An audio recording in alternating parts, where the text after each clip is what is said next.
ladies on the second row.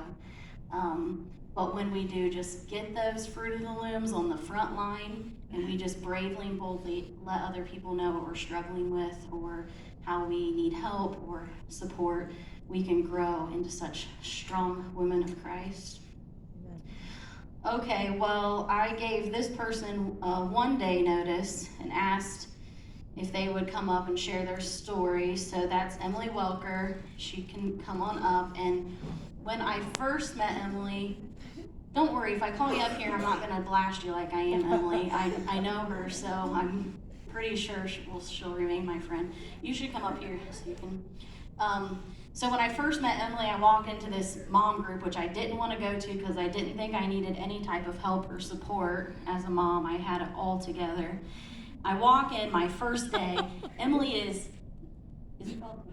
She's tandem feeding 2 of her kids. I didn't even know what that word was, or that it was possible. Does anyone here want to know what that is? Do you all know? I don't know. She was breastfeeding 2 children at one time. Oh, wow. So I was trying to nurse one, and I was like, I gotta sit with her. Also, that mom group is where I learned that boobs are gonna be out, and you might as well just get comfortable with it. So I've gotten to know Emily as our kids have gotten a little older, and now they're in a homeschool gym class. And one of the sweetest spots is when I take things to work on, because Emily knows I want to be productive, but she whirls in late, she has her Tim Hortons coffee, and she's always got a good story. So I put my notebook away because I know that sitting down to chat with Emily is just as good as therapy and cheaper. So Emily shared this story with me a couple weeks ago and at gym class, and I asked her if she would share it tonight to hopefully just inspire you. And it's important to share how we see and feel God working in our life. Amen. Hi. Hi, Emily. I'm Emily. So yeah, we were at homeschool gym, and I was sharing. This is kind of a long story, so I'm sorry, and I'm really bad about doing stories long. So there's that too. But about 4 years ago, my husband and I sold our house, and we were going to temporarily move in with my father-in-law.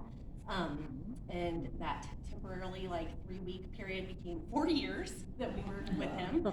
And he was very patient with us, but I have 3 kids, and they were 1 to 8 at the time, and he was a bachelor, lived by himself, so that was a transition for him and for us to get comfortable with. And it was not always super comfortable. And that time, my husband and I, we were just really struggling to we were gonna try to renovate a house, and it was just not moving forward very fast. And so we were just really struggling, and I was like, oh God, why are we having this trouble right now? And we didn't really understand at the time. But last year, COVID hit, and or I guess 2 years ago now, my father-in-law was near retirement age, but he had 9 more months before he would be eligible for Medicaid. So COVID hit, and he was reluctant to go back to work. So he decided to retire at that time and just get insurance temporarily. So the insurance that he chose was not a normal insurance, it was a group share insurance.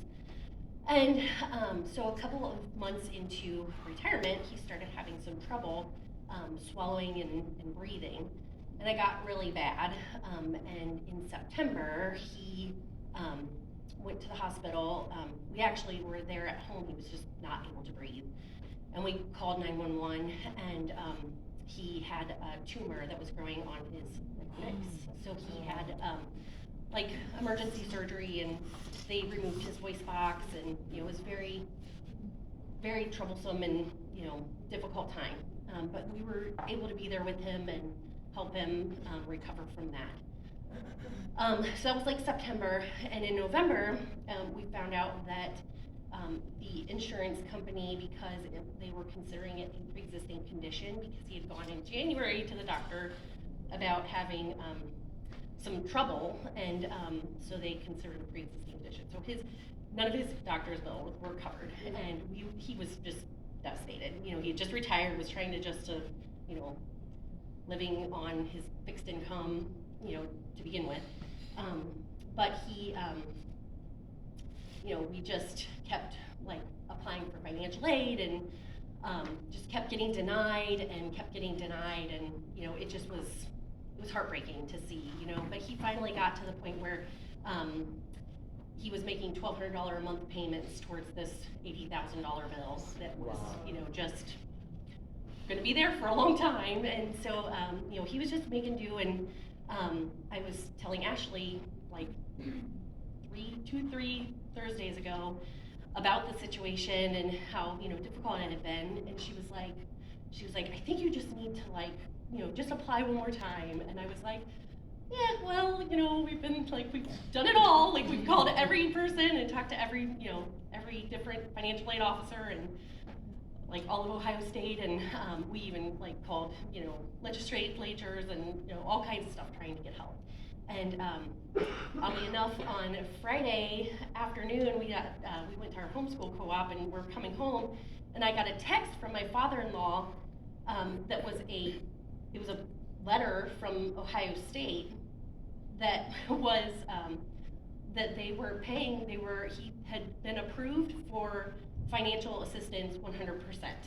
Yes. And I was like floored. And I got home and I told my husband, and he wasn't really like listening to me. So I was like, did you see this message from your dad? Like, what? I'm like, I finally was like, I've got to call, because I can't even, like, my brain couldn't even process that was for real. So I called and I was like, so, you know, what does this letter mean? And she said, you know, his bill is $0.